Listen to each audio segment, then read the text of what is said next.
আসসালামু আলাইকুম ভিউয়ার্স, আশা করি আপনারা ন্যাক সম্পর্কে জেনেছেন। এবার আমি আপনাদের যেটা দেখাবো সেটা হচ্ছে প্যানেল। এই প্যানেল দিয়ে কি কাজ করা হয় সেটাই আপনাদের দেখাবো। এটা মূলত লুপের প্যানেল। এখান থেকেই মূলত আমাদের beam detector, heat detector, smoke detector, multi detector এগুলো কানেক্ট করা হয়। এই লাইন মূলত সিরিজ লাইন। এখানে প্রত্যেকটা লাইনেই আমাদের এখান থেকে অপারেট করা হয়। আর এটা নিয়ে আপনাদেরকে বিস্তারিত জানাবো।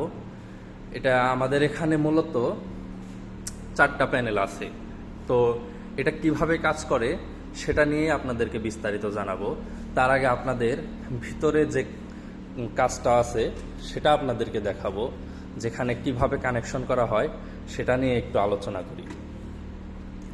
এটা মূলত মাদারবোর্ড এবং এটা হচ্ছে পাওয়ার সাপ্লাই।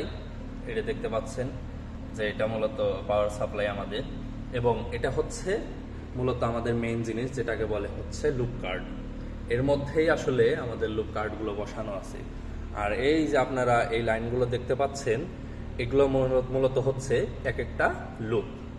এখানে একটা করে লুপ আছে যেগুলো সিরিজ কানেকশন হয়ে আবার যেগুলো সিরিজ কানেকশনের মাধ্যমে কানেক্ট করা হয়েছে। এখানে একটা লাইন চলে গেছে এবং সেই লাইনের অপর প্রান্তটাই আরেকটা লাইনে আসছে। একটাকে বলা হচ্ছে এখানে আউট এবং একটাকে বলা হচ্ছে ইন। আউটের লাইনটা উপরে আছে এবং ইনের লাইনটা নিচে দেওয়া আছে। তো এটা নিয়ে আজকে আপনাদের মূলত আমি ভিডিওটা দেখাবো যে এই লুপের কাজটা কি এবং লুপটা কেন করা হয়েছে।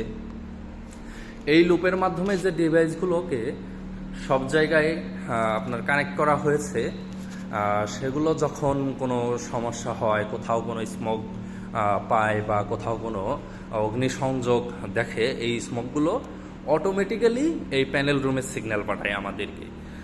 আর হচ্ছে যখন কোথাও অগ্নিসংযোগ হয় বা কোথাও স্মোক হয়, কোথাও ধোঁয়া দেখে, সাথে সাথেই আমাদেরকে প্যানেলে এই ফায়ারটাতে দেখায়। ফায়ারটাতে তখন হচ্ছে ইন্ডিকেট করে, এই যে ফায়ার অ্যালার্ম আসে, তখন এই ফায়ার অ্যালার্মের মাধ্যমে আমরা বুঝতে পারি যে কোথাও হয়তোবা সমস্যা হয়েছে। তখন আমরা এখানে এটার মাধ্যমে আমরা বুঝতে পারি এখানে সবগুলোরই কানেকশন করা আছে এবং জায়গার নাম সহ দেওয়া আছে। ধরেন এটা হচ্ছে loop 2, address 88, address 38, has a maintenance trouble, building 1, 3rd floor, stair 1, exit 1, lobby.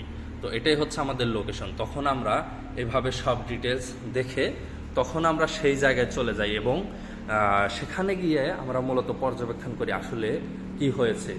যদি সেখানে অগ্নিসংযোগ হয় বা কোথাও কোনো দুর্ঘটনা ঘটে, তাহলে আমরা সাথে সাথেই সেখানে সবাইকে অ্যালার্ট করে দিই এবং সতর্কভাবে মানুষকে থাকার জন্য পরামর্শ দিই। ধন্যবাদ।